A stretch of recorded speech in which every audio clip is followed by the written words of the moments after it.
This is the Fantasy Football Unlimited Podcast with your host, Kevin Murray.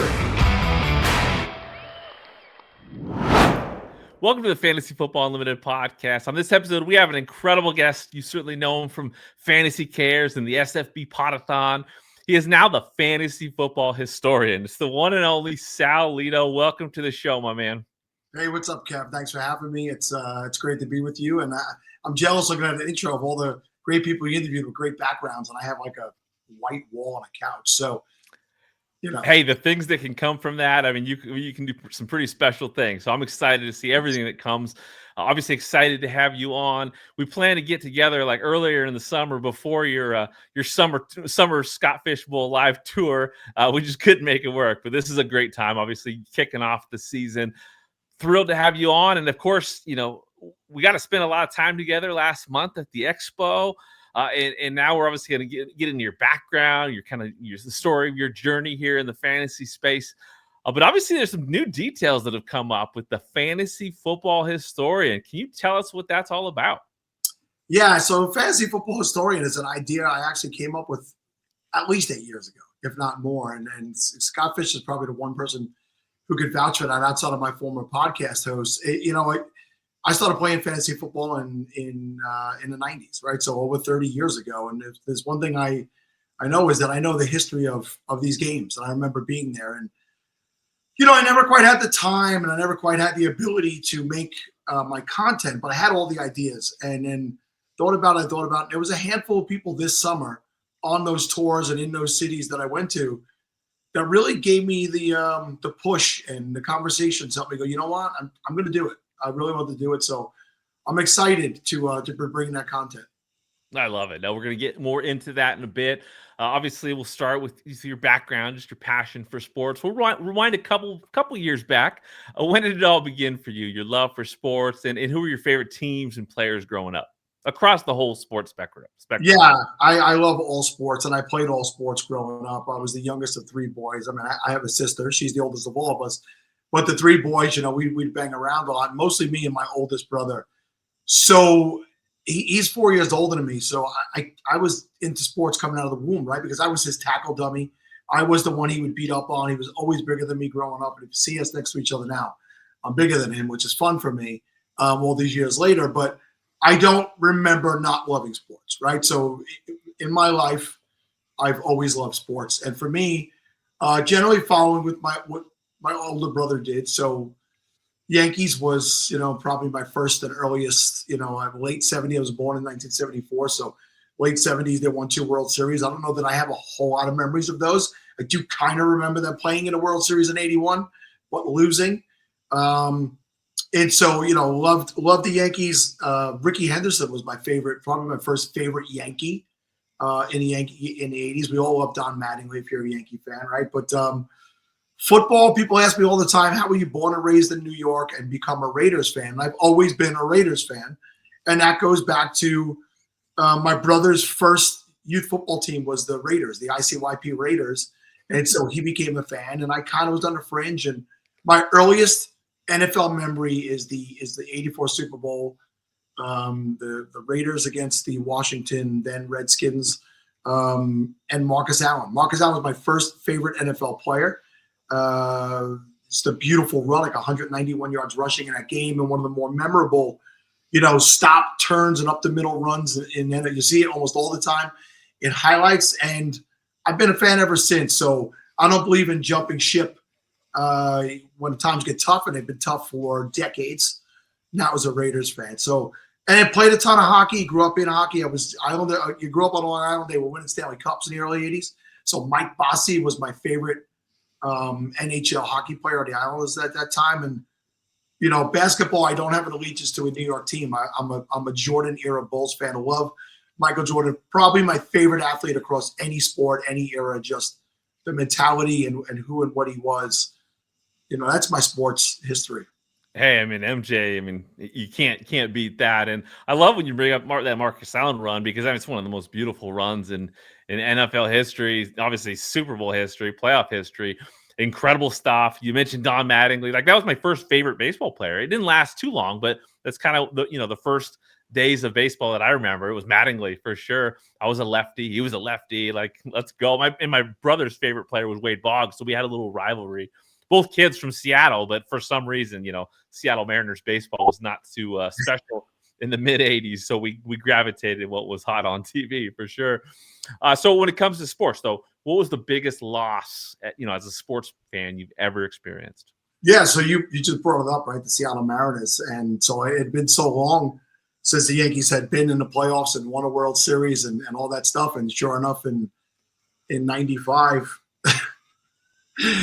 Ken Griffey Jr. comes around and rips our heart out. I mean, it was Edgar Martinez that got the hit and Griffey that came with the score. And so at that time, like I mentioned, I maybe kind of sort of remember them playing in the 81 World Series. So now we're 14 years later. I'm 21 years old at that time, and we're so close. And I remember I had my first apartment.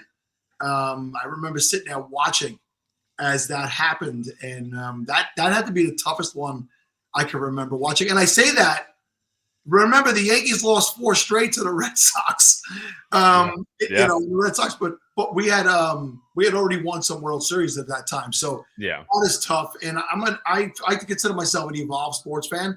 While I'll never root for the Red Sox, or I don't support the Red Sox, watching that when the Yankees were up 3-0 and the Red Sox coming back, and if you've ever seen the ESPN 4 Days in October, one of the best sports documentaries you could ever watch. That city was that group of people, that group of fans, the history and decades and nearly century that had gone by that those people had put up with. You can't help but enjoy that moment, right? But easily for me, 95. That's wild because, if you ask me one of my favorite moments of all time, obviously it's that one. As a Mariners fan, it was kind of the one glimpse of everything you want as a sports fan for us as Mariner fans. So it's also funny. I've done these interviews, and I see where someone's worst moment is their favorite moment. For me, that was definitely one of my favorites. But when it comes to you, what's your all-time favorite sports moment? And I could tell you this real quick. This was a great moment. So 2001, I believe, was the year that was that the year that Seattle won all the games and they were going to break the Yankees eliminated them. I was at the game where Bernie Williams hit a walk-off home run in the playoffs. To it wasn't the game that eliminated Seattle, but it was one of the games. I think the Yankees won 4-1. So I was there with my oldest brother. So this was right after 9/11, right? So for me, great moments of being there in the stadium. Let's go back to 94. My nephew, 1993. My nephew is 8 years old. I'm 20, and it's August 5th. My birthday is August 6th. And Blue Jays are the defending World Series champions. The Yankees are good for the first time in a long time. And they're playing each other Thursday, 1:00 game. And I'm at work. I worked at a cemetery at the time, right in the summer times, right out of high school. And I'm sitting there at like 8 a.m. at breakfast with one of my coworkers. It was a friend of mine. I'm like, boy, I'd love to be at this game today. He's like, well, why aren't you going? Like, what are you doing here? So I'm like, that makes sense. A lot of times my work ethic was always good. And even though I was 20 and I wasn't giving my career job, I was dedicated to showing up and working. I left. I went and got my nephew. We drove into Yankee Stadium, and it was sold out. And these days, there was no StubHub. There was no, right? You bought the tickets off the street from people, right? You had the tickets. There weren't even people selling on the street, or they were, but they were sold out, right? So my nephew breaks into tears. He's crying. Police officer comes up and asks me, is everything okay? What's going on? He sees I'm young and my nephew's even younger. I explain the story to him. He goes, hold on a minute. And he walks us over to the bleachers. If you'd ever been to Yankee Stadium, the old Yankee Stadium, the real Yankee Stadium. And he said, go, don't look at my name. Don't look at my badge. Don't acknowledge me. Go. And I was like, holy shit. We went into the bleachers that day. As we're walking in, Mattingly's hitting a home run. Paul only hit a home run. You could go back and look up the stats for that day, because when I've told this story recently, my son's like, how do you remember that? Because to me, like, just the greatest moment in the stadium, you felt old Yankee Stadium move. It shook. And it had been so long. It was sold out capacity. And they won that game. I want to say, I think it was 4-2. Jimmy Key may have been pitching that day, which had all the makings of a great memory. So, that Yankees winning the World Series in 96 finally, a lot of Yankee memories for me. The Raiders ones go back to when I was very young. So celebrating them wasn't as much as it is now. It was nice to see them make it to the Super Bowl in the early 2000s. It was horrendous to watch them get throttled in a game where, the history of that game has been spoken about. I even spoke to Warren Sapp himself about that game in 2023. And his words to me as he slapped me on my chest with his big paw was, "You would never win in that game, baby." We had 4 first ballot Hall of Famers on defense. So, just I love sports, man. Everything about I love it. I love it. It makes sense with some of his historian stuff you're doing. So obviously, when it comes to fantasy sports, when did you fall in love with the game? When did you discover it? Yes, so a lot of the same era we're going to talk about in the 90s. So 1992 was the year I graduated high school, and that was the first summer I worked in that cemetery. I spent 4 years in that cemetery, and I used to get some time in the truck. I got on the trees, and for all those people who think it's weird, when you work in a cemetery, after a while, it becomes like being in a park every day. Like, I understand the significance of what it is, but it was nice because I was literally working in like a park. So when we would take breaks, you'd sit under a tree, and I remember reading the New York Daily News, and in the back of the New York Daily News, there was this thing called fantasy football. And you basically went in and picked from a group of players, and you had to mail that slip in. You had to cut it out, fill out your players, mail it in. And then you could make, I think, during the season, like 3 changes to your lineup. But you had to call a toll-free phone number to do that. Yeah. So I played that for 2 years, 92, 93. And summer of 94, I went to a party in New Jersey for a cousin of mine who had graduated chiropractic school. And they were older than me. They're about 10 to 12 years older than me. And I had known them, obviously, to my cousin, but we weren't super close. And we got to talking, and I was talking about, and it was South Jersey and Philly people. So, like Eagles and the Flyers and that stuff. And my cousin French, we called him French. Even his name was Doug. He married into the family with Francois, so we called him French. And he's like, "Donnie's got an actual league. We played. We did a real league last year. You got to come join the league." And I'm like, "Wait, what are you talking about?" So he tells me, the live draft. We did the whole thing back then with draft boards, like in early stages. And I drove to South Jersey. My then girlfriend at the time. If you watch today's Historian, I talked about the girlfriend I had when I made my first fantasy football pick in 1994, and I picked Dan Marino because it was her favorite player. And I was immediately hooked. Like, that room of people, the characters that were in that room that I remember so vividly. They didn't stay in the league, all of them for long. There was a core 4 or 5 of us that remained. And I knew immediately I loved fantasy football. And 2 years later, I created my own, maybe it was 98, maybe it was about 4 years later. I created my own league with a group of friends on Long Island. And that didn't last as long as the original South Jersey Fantasy Football League, which went to 2020, COVID year. Just, they were older than me. Like I said, COVID brought upon some issues with some people. They were a little bit older, into the 60s. And, not to be a downer, but we did lose one of my cousins at the beginning of COVID, who had fought cancer for a while.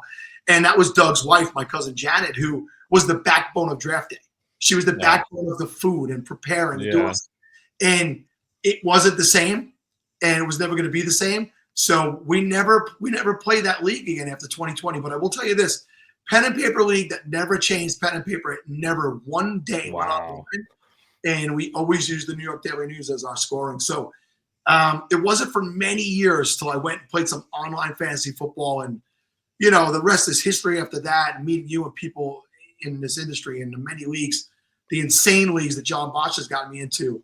I've traveled every which way in fantasy sports, but it goes back to 1994, my first home league, and 26 years that league went on for me. That's fantastic. Is there one league in today's world where that's like your favorite league, the one that means the most to you? Yeah, so yes, there's a few. Anything related to falafel, and I know we're going to talk about falafel in a minute. It's, for those who don't know, it's not the food, it's Fantasy Life app, Fantasy Football League. And that was created on the Fantasy Life app in 2015. That league we draft on Labor Day every year, and it's a 16-teamer. And the reason why that one's so near and dear to me is because that's how my fantasy football content career did start. We'll get to that in a minute. But just a group of guys and now a lady who's in the league who have stuck together all these years. And it was at a time in my life where life wasn't in a great place for me, and it was kind of like an escape. My marriage had started to fall apart around 2013, and by that time in 2015, I was still living home. We were home separated, and I had all this free time, and I discovered the Fantasy Life app, and it was a great escape for me. And the reality is, I think my fantasy football content was born out of the fact that I had this void to fill.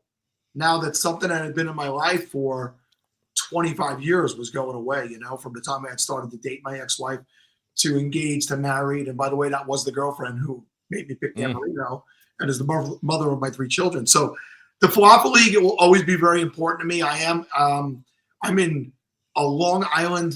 It's called Greetings from Long Island. I commissioned that league with Jared Barry, JB, Coach JB. And that was born out of a bunch of guys who met at a live Scott Fishbowl draft from Long Island. So that one's important now because I think we're in like year 4 of that one.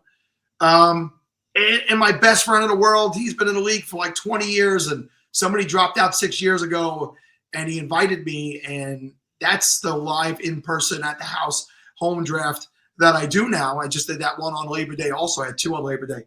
And that's a great group of guys. A league where really everybody knows what they're doing. It's competitive, a good group of shit talkers in person. And so I have a bunch that are really near and dear to me. Nice. Now, thinking back all the fantasy you played over time, who's your biggest rival? Who's the one person that when you beat them that meant the most? If you lost to them, it hurt the most? Easily my cousin Donald, who was the commissioner of that first league, because Donald is a human character. Like, Donald is a mountain of a human, size-wise and personality-wise. And Donald was a minor league hockey player when he was a kid. I don't know if you remember Jimmy Dowd, played for the New Jersey Devils. He was Jimmy Dowd's protector in the the minor leagues. Right? He was a goof. Wow. He basically was the guy who beat people up. So Jimmy Dowd, who wasn't a very big guy, was safe. And he took that mentality into life. So he was in your face. It was his way or the highway. Rule changes. There was no democracy in the South Jersey Fantasy Football League. There was Donald's word. And if you didn't like it, you can leave. But all that made him who he was. Like, he was so is. I mean, he's still with us, but we don't play in that league anymore. And beating him, and the first time I beat him and Doug, and Donald's friend Craig, the 3 of them were like my guys that I looked up to in fantasy football back then. So anytime I beat one of the 3 of them, it was amazing. We called them the Holy Trinity. I love it. So yeah. That's awesome. Now, when it comes to just consuming content and getting more, becoming more aware of the fantasy industry as it was back in the day, do you remember analysts, experts that you discovered earlier on that you can think back to those days? Yeah, obviously the first one that comes to mind is Matthew Berry, right? And everybody knows the Matthew Berry that's around today. But you and I remember talented Mr. Roto. We remember those early days. I mean, the real early days of internet, dial-up internet. Matthew was always there. John Hansen was another guy that was always there. Like, these guys have stood the test of time. I know Hansen has taken a little bit of a step back in recent years, but he's still an owner of, I think, a couple of companies and doing work. And Matthew, I know you've interviewed, and I'm sure he's told you the same thing. He was my first big interview back in 2016. And his best description is he's the Martha Stewart of fantasy football, right? He is that. He's become that. And even more so now. And he's given so many people I've seen come up through the years who are at Fantasy Life now in his venture. I think it's amazing the opportunities given to men and women in this industry. It's fun to watch. But those guys, Fanball, interesting for me was Fanball was a site I remember. I used to buy the newspapers. Right back then we had a Fantasy Football Weekly newspaper that would come out like Wednesday. We had Pro Football Weekly. And Fanball used to do like a full page or a half page ad in there. And fast forward all these years later to get to know Paul Charchian and actually get the opportunity to write blurbs on the Fanball website when it came back around in like 2018, 2019. That was like a dream come true for me, right? So those are a lot of the early on people. And I'm going to do a game next week, and I'll talk about it now, from 1999, Giants and Washington. And it's a Stephen Davis game. And I found out in Pro Football Weekly in the tidbits, whispers, or whatever thing, right after the South Jersey Fantasy Football Draft, Stephen Davis was taking that job, not Skip Hicks. So I immediately made the phone call, because you had the call ad drops, and I picked up Stephen Davis, and he scored 17 touchdowns that year. And that's how you get your information back then. You didn't pick your phone up. You didn't look anything up.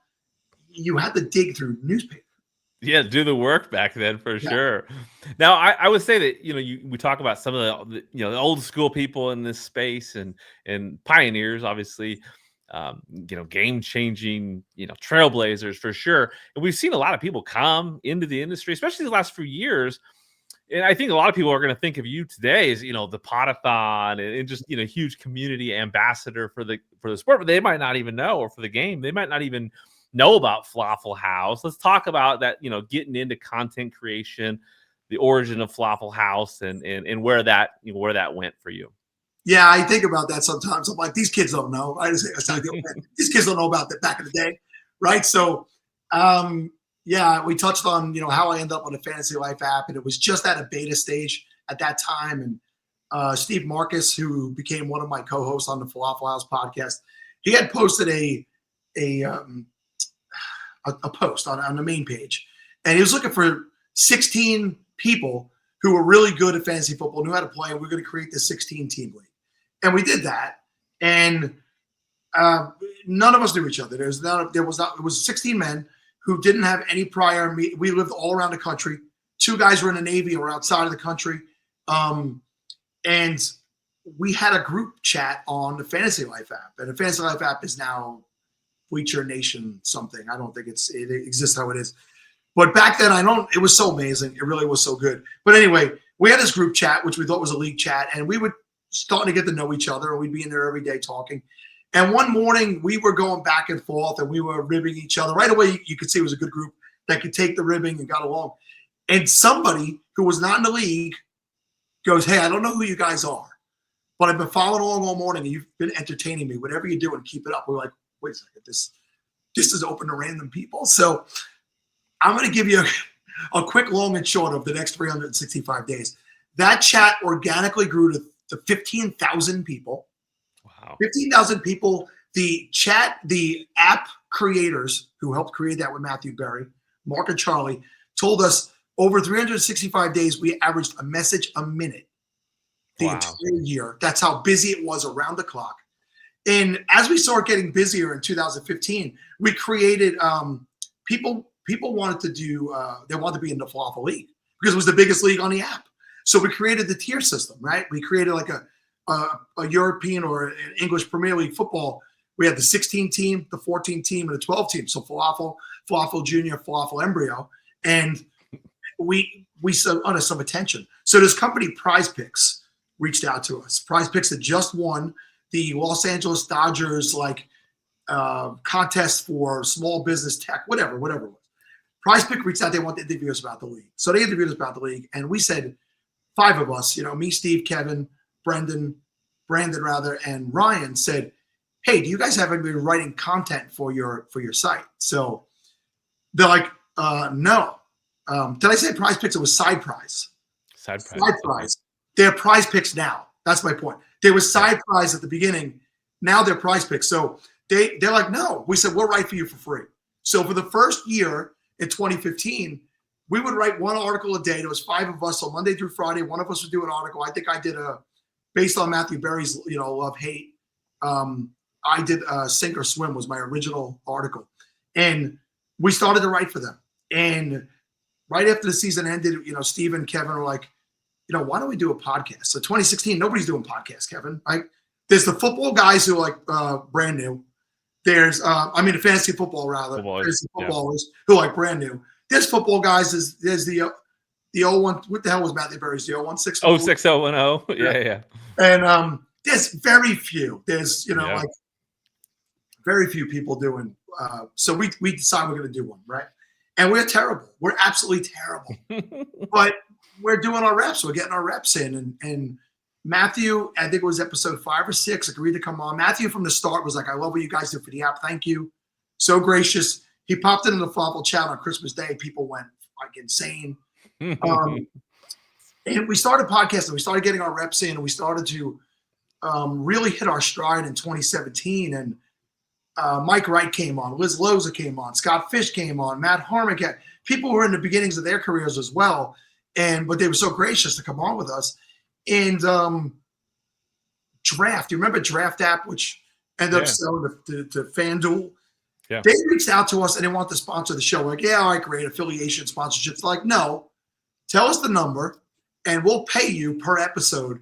And we're like, whoa. So we gave a number. We're like, damn it, they accepted it right away. You know, those things. So like 2017, 2018, I go back and listen to some of those shows, and I say this, like, a lot of people don't know Kevin and Steven, right? But they got busy with life and children and younger children. My children were older. And if I want to go back to people that were influences in what I do today, how I got here, it's those two guys, because they mean nothing to anybody in the fantasy football space at this point in their lives. But they helped me get my start. Those are the guys who every week I sat down with 3 times a week. We recorded shows. We showed up. Doesn't matter how many people were listening. Doesn't matter how good we were. They showed up every week, and they helped me get to a point that I'm at now. But we did get somewhere. In those early days, the FLAFFL House podcast was actually a really popular show.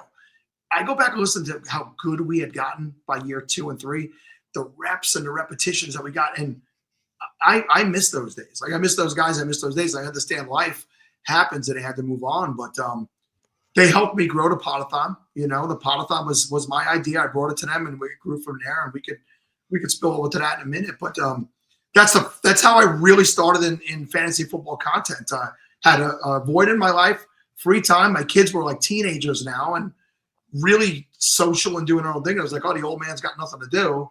Let me go sit in the basement and talk to my internet buddies, you know. I love it. No, it was good times back then. I remember it like it was yesterday, but it also feels like it was forever ago.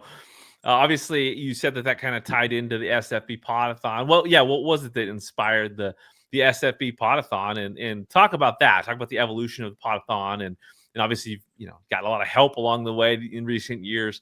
Talk about the SFB Podathon. Yeah, so 2016, I came across the ad for Scott Fish Bowl. You know, it was SFB 480, and I've told this, you know, story many times. Back then, it was SFB and then the number of teams that were in it. So it was 480 teams that year. And I think the following year, which I think it was SFB 6, I think the following year it became SFB 7, and then the numbers started. But I'd become aware of Scott. He had come on a show. He'd become a friend. Scott loved our show, and that made us feel great. Like, I feel like he was one of the first people that like legitimized us. He like loved what we were doing. He appreciated the humor. Like, we weren't a straight statistics drone on boring show. I for one would say random things that would throw Steve and Kevin off, and I love that. I love the spontaneity of their, you know, not shock jock so much. I wasn't like that, but I would shock them. And yeah. So we joined. I said, Steve, Kev, join the Scott Fish Bowl. This is going to be great for networking. So over to 2016, 2017, we became friendly with Scott, and we would end our show with, you know, make a charity donation, do something charitable through fantasy football. And that was based on the message of Scott Fish. And I remember thinking Tim Duncan was retiring. Maybe it was 2017. And Tim Duncan's retirement and the Scott Fish Bowl were trending equal on Twitter. And I'm like, well, this thing is huge. It's bigger than we realize. And I said to Kevin and Steve, next year, 2018, we got to do like a 1 to 2 hour show when the live drafts kick off, because back then, all online, all kicked off the Monday after 4th of July, all at, I believe, 11 a.m. East Coast time. One draft time, everybody went out into space. So I said, we'll do a show from 10 to 12. We'll lead up to the drafts. We'll do the first hour of the drafts. It'll be great. They're like, cool. And as the year went by, I'm like, nah, we have to do more. And I remember telethons, you know, the Jerry Lewis telethon and the telethons growing up. I'm like, I don't know what the hell a podathon is, but let's do a podathon. And I think people do credit me with that term, podathon. Like, I've kind of coined the phrase Podathon. Other people have used it, but I may have been the first, or at least the first one that brought it to the forefront. And we would do a 24-hour show, interview people, and our shtick was we'll be awake for 24 hours. So if we stay awake for 24 hours, like the people that climb up on billboards and do absolutely useless stuff to get attention and try and raise money, we're going to do that. And we did it, and we had to beg people to come on. But I will tell you, year one, Matthew Berry was on, Mike Wright was on, Liz Loza was on, Matt Harmon was on, Scott was on, and then we filled the voids with other people. And we raised like $4,700, you know, and I was proud of that. And year two, we sent that money off to Scott. And year two, we had a few more people. We were a little bit better. We raised like $7,600. And Scott said, hold on to the money and you go do shopping in your city this year in the name of Fantasy Cares. And Fantasy Cares wasn't a 501c3 yet. It was a phrase, not a real entity. And that was the first year I did Toys for Tots shopping in New York on Long Island. And, you know, Kevin, when I started SFB Podathon, I thought maybe by year 5, this thing would take off. Well, I don't know what happened in year 3. I don't, because it exploded. It exploded in 2020, and obviously COVID year. It exploded to the tune of $42,000 raised. Because Wow. 7,600 to 42,000. And I was like, wow. And also, we had so many people that wanted to come on that we had to now do 30-minute segments, right? I was trying to fill 24 one-hour segments. Now I had 48 30-minute segments, and I had people begging to come on. I had the idea of sponsors. Let's get a sponsor. You know, $100 an hour to sponsor. The money goes straight to charity. I've never taken a dime from anything we've raised on a Podathon. That's not the spirit of Fantasy Cares. That's not what we're doing. So, amazingly enough, we raised 42. The following year, like 44. The following year, like 50. And John Bosch and I are like, hey, Scott, you gotta make this thing a 501c3. Like we were collecting the money in different ways, and it was, you know, there was some concerns, you know. So the 501c3 was born. You know, I don't think I'm telling a tale outside of school now to say, you know, Bob Gilchrist, who is the like really a legitimate backbone to what that organization is. He said to me when they went to get the 501c3, they really didn't quite understand what we were and what we're doing. And when they brought up a telethon style show, it put it over the top. And that made me feel amazing because I'm doing a fraction of what Fantasy Cares is. It's a part, but it's a fraction. And to know that my idea, my creation, and that dedication helped to put Fantasy Cares over the top to get that designation as a 501c3. What an honor and a privilege to have that on my my resume. Well, amazing. And think about all the things Fantasy Cares is doing these days. It's definitely a cool thing to have on your resume for sure. And the impact that Fantasy Cares has had on this industry and this community has been massive. For you, what's been the most rewarding part of your experience in the fantasy community, and how have the relationships that you've made impacted you over the years? Yeah, no doubt it is, you know, the combination of the Podathon and Fantasy Cares, right? I mean, how could you not just be so appreciative to be a part of the biggest charity in fantasy sports? I mean, a lot of other people are doing great things, and that's the beauty of Fantasy Cares is we don't want to dominate the space. We want to, you know, help you grow your grassroots program, and that is something, again, Scott has always been a part of. So the men and women, the people that I've met through Fantasy Cares, through the Podathon, through the SFB lives, just getting to know people. When I say touching people, both here and being able to put your arm around somebody, and you know, I'm a different person than I was 10 years ago, and like a legitimately different person. Some people, my own children will say to me, like, what was it that changed? It's like, you know, I was always working hard, trying to provide, and I'm stressed. I was always stressed. Like, you know, it wasn't easy to raise a family on Long Island. It was expensive, but that's where we were born, and that's where we were raising our kids. And I had just grown up, and I sat one day and I was like, oh, I don't have to be stressed. I don't have to have this anger inside. I don't have to have all this stuff. I can control that. I matured. I tell people in my 40s, I learned more in my 40s than I did the 40 years I was on earth prior to that, right? I'm 51 now, and I continue to learn and grow, and growth mindset.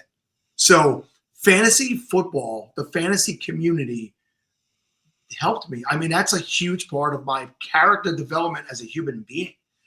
So that's the biggest and most important thing that's ever come out of fantasy for me. I mean, it's amazing. It's powerful. I love that story for you.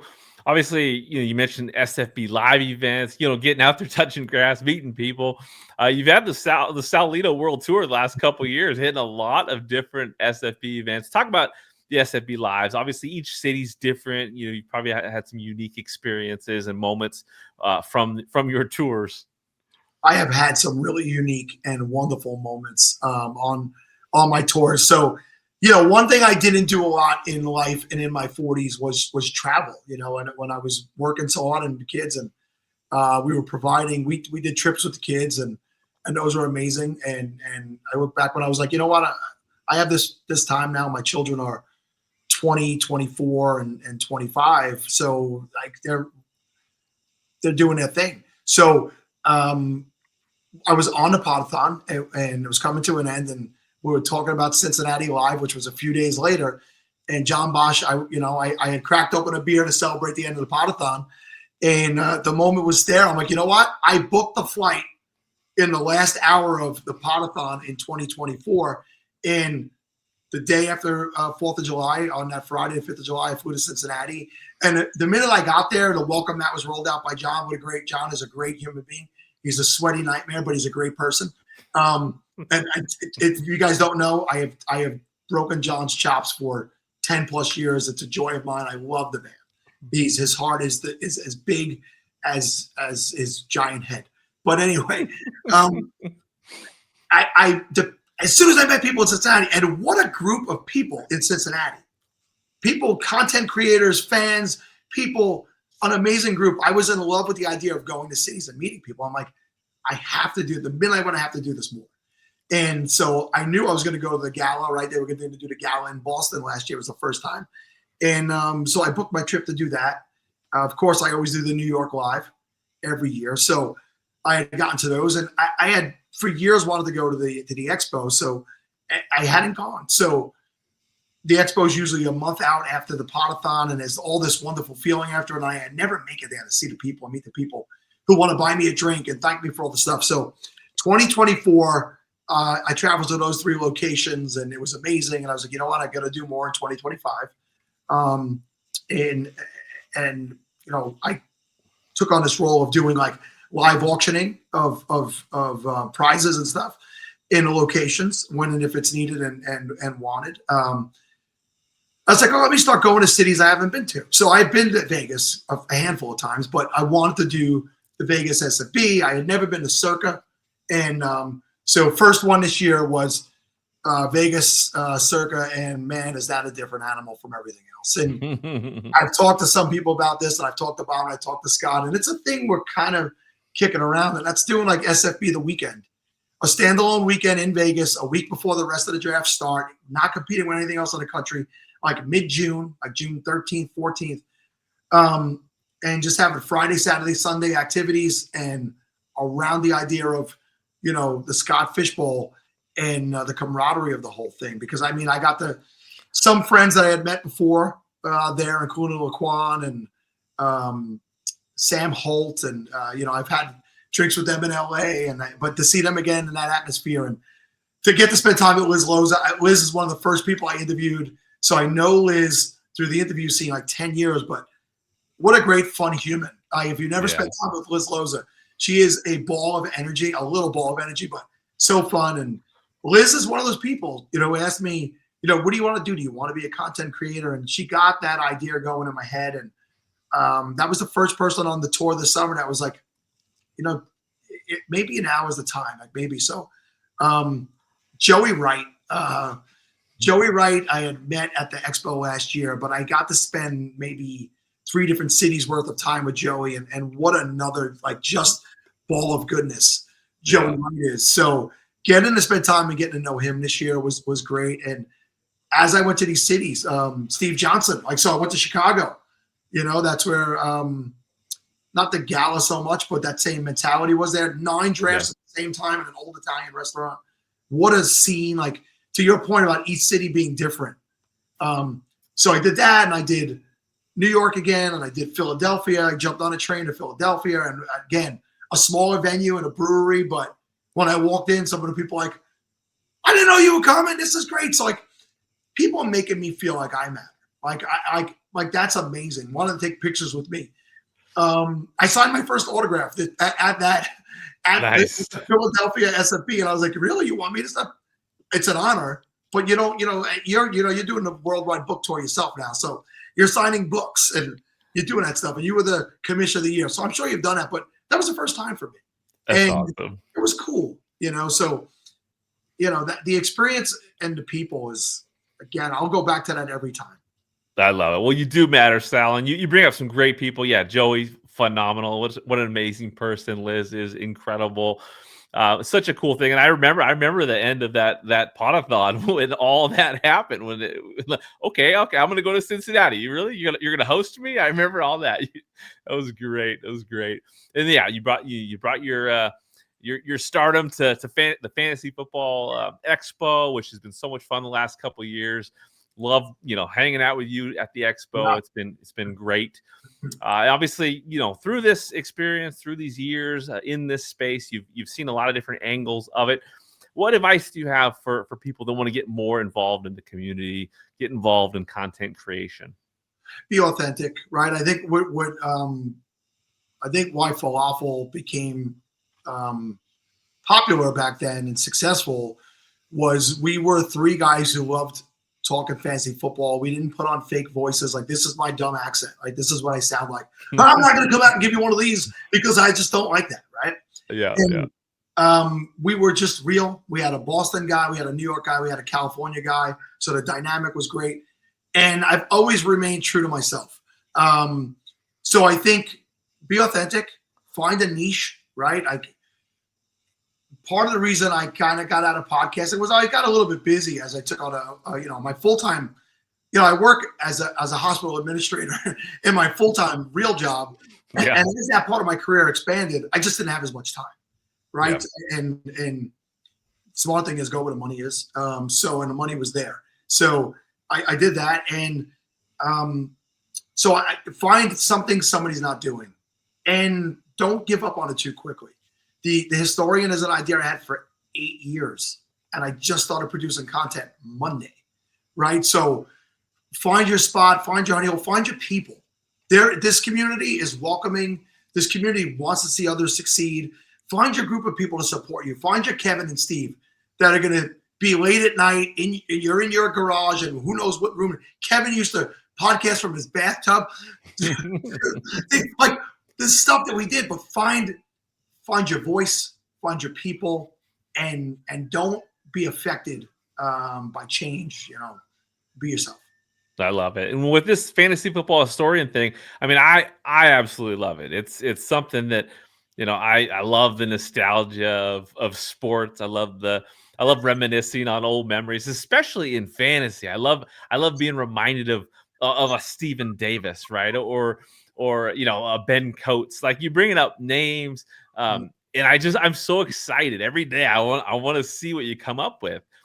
You're taking on a lot, though. Obviously, you're doing these clips, and I can tell, I've edited a few videos here and there and done some of these short videos, and it's a lot. I mean, it's a lot you're putting into those clips. I love seeing some of the old footage in there. Like, it's really cool what you're doing.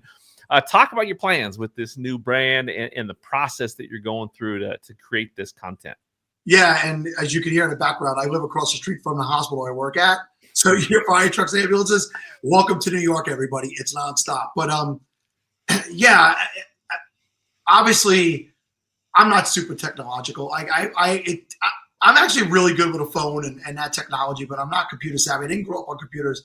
I was a blue collar worker, so for the longest time before I switched to admin work. So to learn all this stuff, I feel like I pick things up quick, but sometimes I'm afraid to take the leap. But I said, you know what? I want to do this. I could have brought this idea to any one of the people in the fantasy football industry that I know. There's people that have come to me and told me, if you want to do something, come to us, we'll support it. But I wanted this to be my brand. I wanted this to be identified with me. And if somebody down the road decides, hey, come be a part of us, it'll already be established as mine, and we can do that together. And I'm open to that. It's got to develop and go from there. But I'm like, one thing I know is nobody's doing history, fantasy football history, content like this. So I'm old school in the sense that I'll just pick a week, pick a year, and I go to fantasy football. I go to football database rather, and I just go through the games. I literally pull up every game for that week, and I'm like, what was the highest scoring game in that week? Let me go dig into it. Now, not every time in those highest scoring games do you end up with amazing fantasy performances, right? So you might have to look around a little bit. I've been fortunate so far to find ones that, man, I do remember. Like when I dig into them, like, who doesn't remember Arian Foster? I picked him in a South Jersey Fantasy Football League that year. I had Arian Foster. And, for him to explode in that first game, for them to hand him the ball 33 times, they don't do that anymore. So the process is find the game.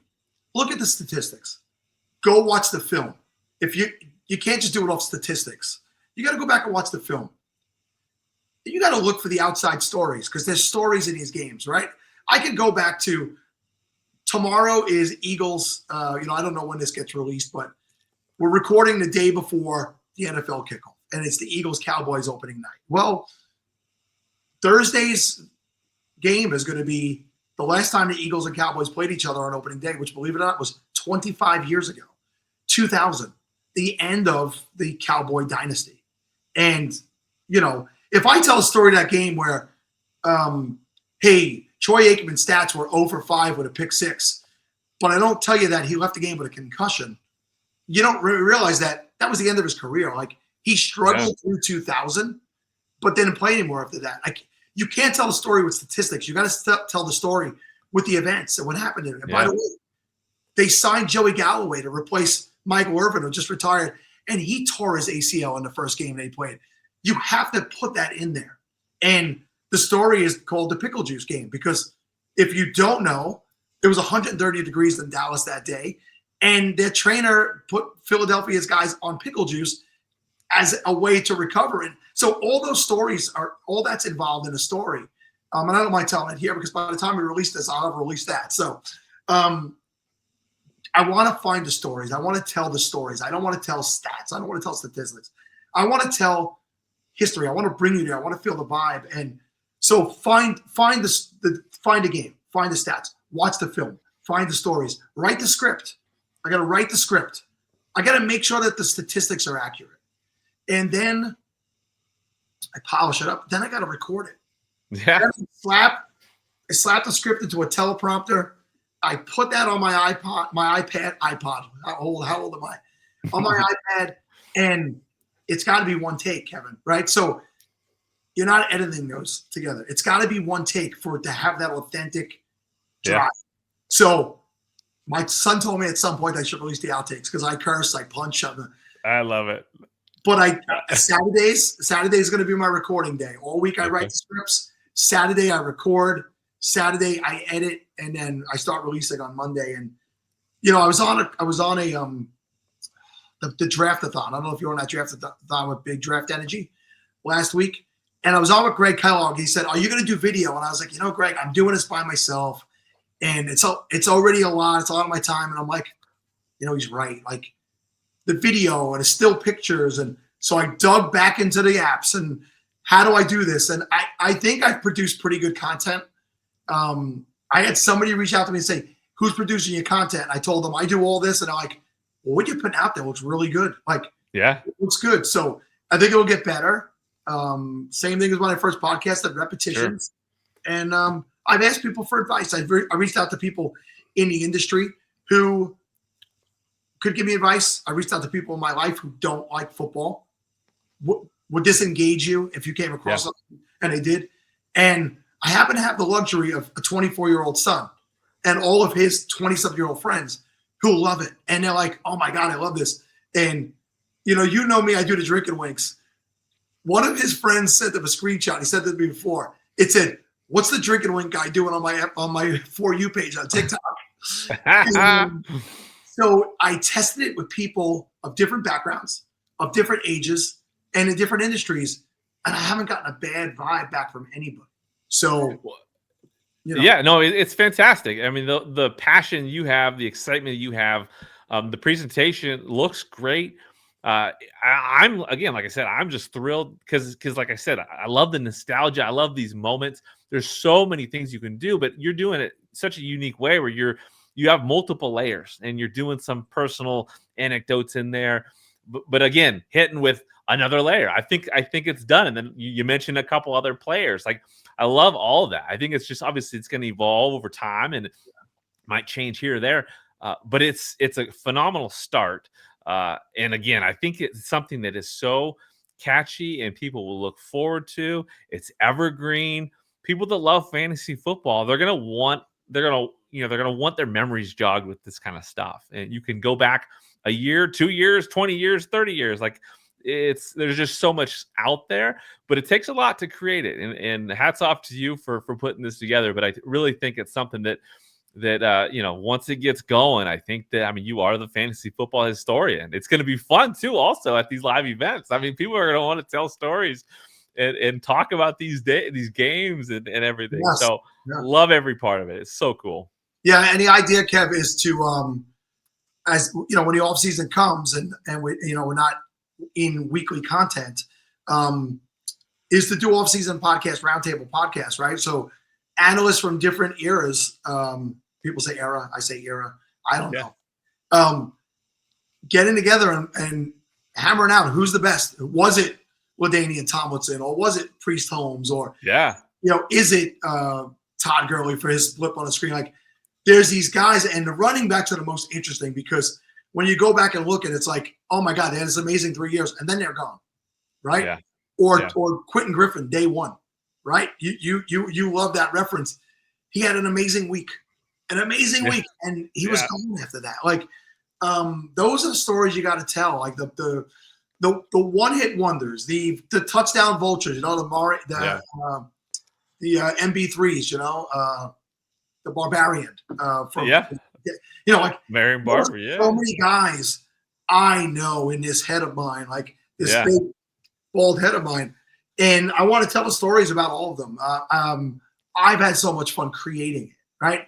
Then seeing the comments, I've screenshot the comments and I've reposted some of them, and I think I'm going to do a thank you video this weekend and put the comments on it for people to see them, because it's, again, people in their 20s, people in their 50s. John Laub, who said today he remembers that Marino Bledsoe match. He watched it on his friend Brian's couch. He remembers the exact couch he was on in 1994. Like, it's a different world. Technology's eliminated nostalgia.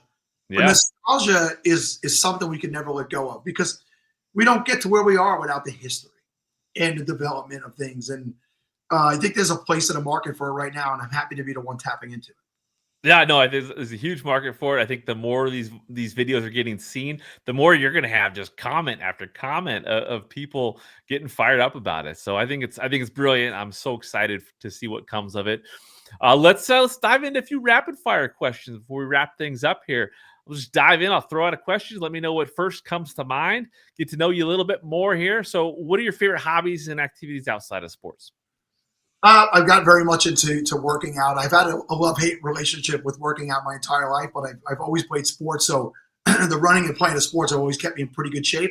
But as I've gotten a little bit older and less time to play the sports, 2 years ago, I really didn't like the amount of weight I had put on. And I was never a heavy guy, right? But I'm just about 6 foot if I'm standing up straight and the spine's not crunched. I was just about 6 foot, and I had touched 230, and 230 was too much for me. And I decided, okay, on my 49th birthday, I decided by the time I got to my 50th birthday, I wanted to be in the best health I could be in as an adult. And I did that. I got down to like 203 pounds at one point, and I had put on some muscle, which was nice. And I got really into eating healthy and the mindset of not just looking good, but living longer, right? Like, I'm 50. I'm not going to live to 100. I don't have any confusion. I'm going to live to 100, but I want to live. I want to shoot for it. I'm going to try every day to get there. So I'm going to try to do the healthy things. I want to make sure that my joints are loose and I can move and do all that stuff. So exercise, fitness, that's something I really enjoy. Love I it. love live music. Live music is absolutely one of. I was between sports and being a musician when I was a kid. Those, and a lot of us have those dreams and desires. But I took bass lessons, I took guitar lessons, I sung in a garage band with a group of friends, and some of those guys are professional musicians today. One of them has been with Cirque du Soleil for 7 years. And I still get together with them when they're in town, good group of guys. So I love going to live shows, and traveling has become a new hobby, as I mentioned earlier. Well, when it comes to music, who's your favorite all-time band or artist? So I love so much music, it's hard to pinpoint that. And when I was a teenager in an era, I was there when Guns N' Roses came out. Like, I seen Guns N' Roses in 1988 at Giant Stadium, not MetLife, Giant Stadium. They opened up and Deep Purple was second and Aerosmith closed. And that's a show, that's a historical show. So it was Guns N' Roses then, a band, and then a guy who has been with me during real formidable years of my life is Hootie and the Blowfish. And I've met Darius, and I actually shopped before I got involved, before I knew Scott Fishbowl, before I did Toys for Tots. I did Toys for Tots shopping with Darius Rucker. Him and me, just the two of us, maybe 2 hours in the store talking sports, kids, family, life. It was one of the greatest days for me. And as his life is tracked and the many things that have changed in his life, they kind of correlate with my life. So I'll see him every time he's in town. I'll go watch those shows. And I love the music. I absolutely love the music. And this year I've seen Teddy Swims, who I love, Post Malone, Jelly Roll, Dave Matthews. I got tickets for Ray LaMontagne later this year, if nobody knows who he is. I listen to different genres, different eras, different styles of music. But it is funny to me that my three favorite current musicians all have tattoos on their face, which is weird. So I don't think I pinpoint one. So many. I love it. How about an all-time favorite TV show and an all-time favorite movie? Movie is easily Back to the Future for me. Like it was so well done in a time, and it stands the test of time still to today. You'll never change my mind about that.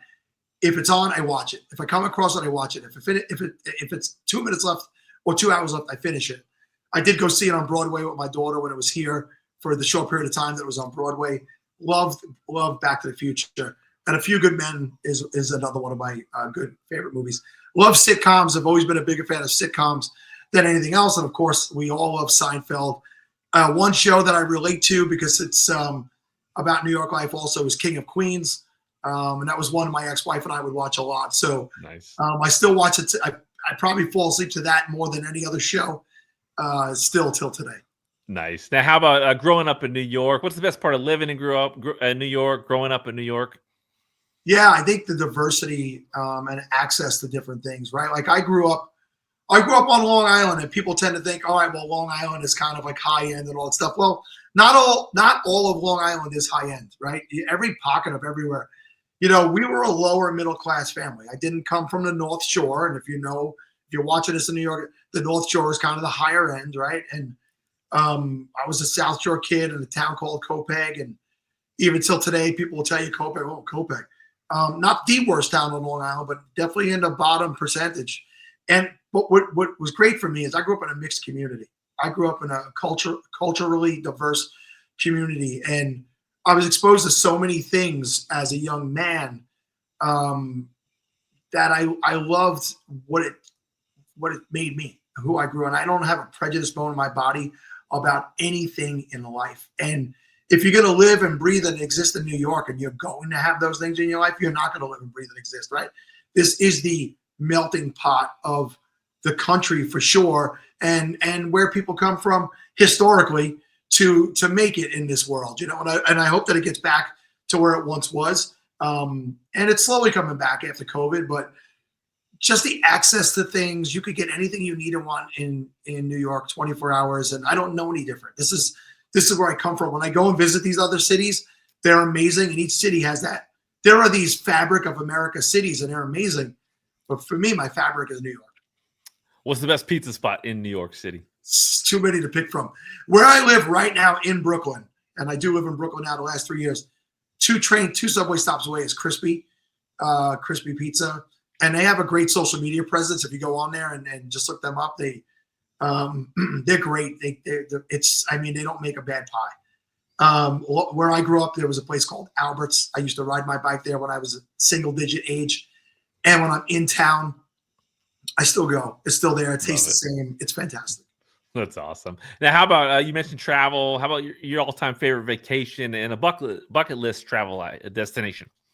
Any trip with my children would be my favorite. We've done Disney a handful of times, and any of those, summer road trips with the kids. Those will always be my favorite. No matter how great of a place I visit, no matter your time with your children. For me, at least, and I think for probably most people, it's just the greatest time and memories you can have. I was jealous of you. You took a recent trip to Italy. My father was born in Sicily. I've not gotten a chance to get to Italy. So Italy, the Mediterranean in general, that part of the world, I'm hoping in the next couple of years, and I want to make that trip with my children. So I want to do it when everybody's free and available, and maybe they can have a little bit of their own money to help pay for that trip. So that would be my bucket list to get Love it. in that area. Yeah, highly recommended for sure. I think that'll be great. Obviously, these were all great answers. Now, before we wrap things up, what are you most grateful for? Obviously, you're mentioning family, you mentioned health. I assume there's some of that tied in there. What are you most grateful at this time? That is 100% the first answer, right? Is first and foremost my children. They're healthy. In the early part of their lives, they've been successful. My daughter is out of college 4 years now, and she went to school to become a publicist in the film industry, and she got hired right out of college, and she went out to LA. I mean, a kid who had anxiety and stress and was scared. She moved to the other side of the country by herself, and she has absolutely killed it. She did a stint earlier this year with A24 Films. I don't think I need to tell anybody who knows anything about movies who A24 is. They are the largest independent film studio in Hollywood. She got to attend the Oscars as she was the publicist for The Brutalist, which was their biggest film in the awards shows this year. So wow. To see my daughter out there at 24, 25 years old doing that, amazing, proud moments. My son is a year plus out of college now. He's got his first full-time job. And then the baby, the 20-year-old who started her final year of college this past week or 2 weeks ago. The joys of my life right now is that I'm in a better place financially now than when they were growing up, as I've elevated my role in my personal professional life into the admin side, leaving blue collar. So I'm grateful to have gotten that opportunity at work. But I took the opportunity, I ran with it. And I know nothing has been handed to me, but I'm grateful that it's there. I'm grateful to get the opportunity to earn that money to support my children in the early journeys that they're taking. And now support the lifestyle of traveling and doing the stuff that I want to do. I don't take it for granted. Because of my background and how I grew up and not growing up with money and not growing up with stuff handed to me, I know and feel at all times it could be taken away from me at any time. So family, good health, and the opportunity to be able to pay for all of it. Very grateful for that. I love it. It's perfect trifecta.